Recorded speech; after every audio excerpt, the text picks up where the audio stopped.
दोस्तों, विज्ञान के अनुसार सूर्य ग्रहण एक खगोलीय घटना होती है, लेकिन हमारे देश में ग्रहण का धार्मिक, आध्यात्मिक और ज्योतिषीय महत्व भी होता है। ज्योतिषियों के अनुसार ग्रहण लगना कभी भी शुभ नहीं माना जाता। चाहे पूर्ण सूर्य ग्रहण हो, पूर्ण चंद्र ग्रहण हो या केवल आंशिक ग्रहण हो, इसको हमेशा अशुभ घटनाओं से जोड़कर ही माना जाता है। ऐसा इसलिए क्योंकि माना जाता है ग्रहण के समय बहुत सारी नकारात्मक ऊर्जा जो है वो वातावरण में फैल जाती है और जिससे लोगों के जीवन पर भी इसका नकारात्मक प्रभाव पड़ जाता है। और यही कारण है कि ग्रहण काल में कई तरह की सावधानियां भी बरतने की सलाह दी जाती है। धार्मिक मान्यताओं के अनुसार जब भी ग्रहण लगता है तो ग्रहण समाप्त होने के बाद स्नान और दान पुण्य करने को कहा जाता है। ग्रहण का अशुभ प्रभाव ना पड़े, इसीलिए ग्रहण के बाद स्नान किया जाता है और दान पुण्य जैसे काम किए जाते हैं। अगर ग्रहण पूर्ण रूप से लगता है, अगर सूर्य ग्रहण हो और सूर्य ग्रहण पूर्ण रूप से लगता है तो उसका सूतक काल 12 घंटे पहले ही लग जाता है।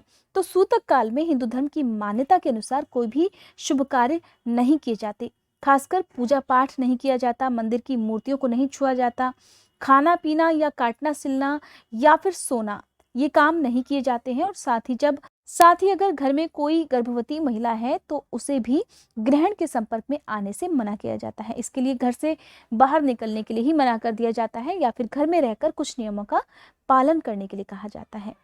सूर्य ग्रहण कब लगता है? जब चंद्रमा सूर्य और पृथ्वी के बीच से गुजरता है और सूर्य और पृथ्वी के बीच में चंद्रमा आ जाता है तो चंद्रमा के पीछे सूर्य का जो हिस्सा होता है वो कुछ समय के लिए ढक जाता है और यही घटना सूर्य ग्रहण कहलाती है।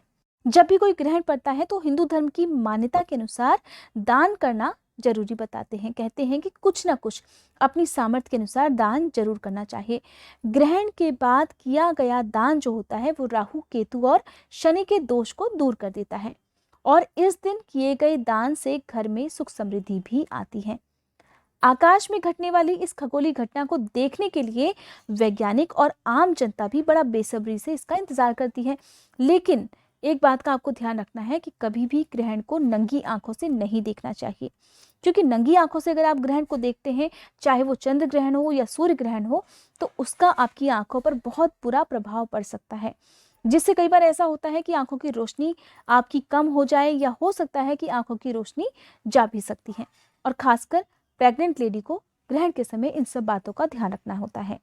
आमतौर पर ग्रहण के समय गर्भवती महिलाओं को कुछ सावधानियां बरतनी चाहिए, जैसे कि ग्रहण के समय कुछ खाना पीना नहीं चाहिए।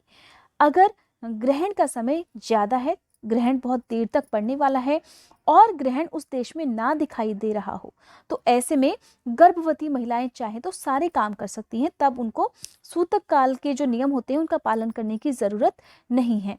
और आज की वीडियो में मैं आपको बताने वाली हूँ कि इस साल का आखिरी सूर्य ग्रहण हमारे देश में कहाँ पर दिखाई देगा, क्या इसका सूतक काल हमारे देश में मान्य होगा और दुनिया के किन किन हिस्सों में इस ग्रहण को देखा जा सकता है, सूर्य ग्रहण कब से प्रारंभ होगा और कब समाप्त होगा।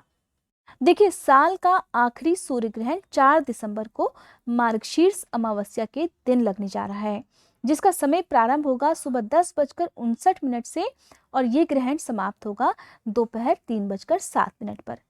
अक्सर ऐसा होता है कि ग्रहण कुछ राशियों पर कुछ शुभ प्रभाव डालकर जाता है तो कुछ राशियों पर अशुभ प्रभाव भी डालकर जाता है।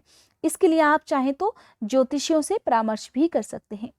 मार्गशीर्ष अमावस्या के दिन लगने वाला ये सूर्य ग्रहण कहाँ कहाँ दिखाई देगा, तो देखिए, ऑस्ट्रेलिया, दक्षिण अफ्रीका, दक्षिण अमेरिका और अंटार्कटिका में ये ग्रहण दिखाई देगा, लेकिन ये वहां पर आंशिक रूप से ग्रहण दिखाई देगा।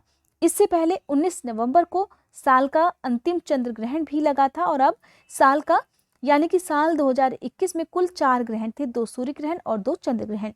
तो अब साल का अंतिम सूर्य ग्रहण भी 4 दिसंबर को लगने जा रहा है। अगर बात करें कि क्या ये ग्रहण हमारे देश में दिखाई देगा, तो देखिए, ये ग्रहण हमारे देश में नहीं दिखाई देगा, क्योंकि ये ग्रहण भी अभी बीते जो कुछ दिन पहले चंद्र ग्रहण लगा था उसी की तरह आंशिक सूर्य ग्रहण रहने वाला है। और जब आंशिक ग्रहण होता है तो उसका कोई भी सूतक काल मान्य नहीं होता है।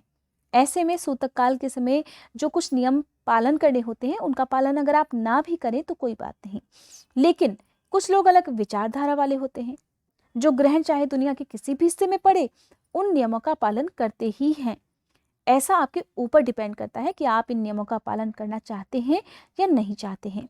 अगर आप वर्किंग है, प्रेग्नेंट है, तो आपको बिल्कुल भी परेशान होने की ज़रूरत नहीं है, आप अपने सारे काम कर सकते हैं। लेकिन एक बात का भी आपको ध्यान रखना है कि अगर बड़े बुजुर्ग इस ग्रहण को लेकर चिंतित हैं, अगर वो आपको कोई परामर्श देते हैं, तो आपको उनकी खुशी के लिए कुछ नियमों का पालन कर लेना चाहिए। ये थी आज की वीडियो। उम्मीद करती हूँ ये जानकारी आपको पसंद आई होगी।